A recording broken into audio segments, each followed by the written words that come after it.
নমস্কার বন্ধুরা, আমি সৃজিতা। আজকে আমি আপনাদের নিয়ে যাচ্ছি আলিপুরদুয়ারের একটি চিড়িয়াখানায়, যার নাম হলো রসিকবিল।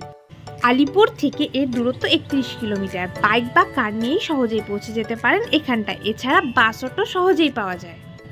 ভেতরে ঢুকতেই চোখে পড়লো একটি গেট, যার উপরে বসে আছে একটি চিতাবাঘ।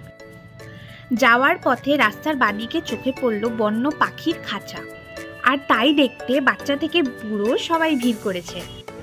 এখানে ছড়িয়ে ছিটিয়ে রয়েছে কিছু ডাস্টবিন। চলুন ভিতর গিয়ে দেখি আর কি কি রয়েছে এখানে। এখানটাতে রয়েছে ঘড়িয়াল প্রজনন কেন্দ্র।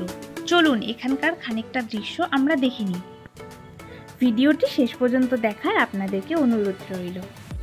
এখানে অনেক পাখির খাঁচা ও বন্যপ্রাণীর খাঁচা আছে। আমি আগে কখনো এত সামনে থেকে ময়ূর দেখিনি। আরে বাবা, ইয়া বড় একটি অজগর সাপ দেখলাম। তারপরে একটু ঝালমুড়ি খেয়ে নিলাম। দাও 10 টাকা দাও। কোনটা দেবো? এইটা পানি দিবা না, নরমাল খেজুরের রস। শেষই তো তোমার রস। শেষই তো। খেয়ে দিয়ে আবার হাঁটতে শুরু করলাম। এখন চলে যাব সেলফি জোনে। এখানে কচি কাঁচা থেকে শুরু করে বয়স্করা সবাই ভিড় করেছে সেলফি তোলার জন্য। দেখুন, এটা হলো রসিকবিলের ঝুলন্ত ব্রিজ। এই ব্রিজটি পার হয়ে আপনাকে যেতে হবে বাঘের ডেরায়। ব্রিজটি পার করে প্রথমে যেটি চোখে পড়লো সেটি হলো হরিণের খাঁচা। এখান থেকে কিছুটা এগিয়ে আমরা পৌঁছে গেলাম বাঘের ডেরায়। সো ফ্রেন্ড, ভিডিওটা যদি ভালো লেগে থাকে একটি লাইক করবেন।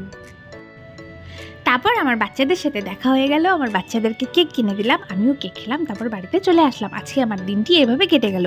দেখা হচ্ছে নেক্সট ব্লগে। Bye bye guys.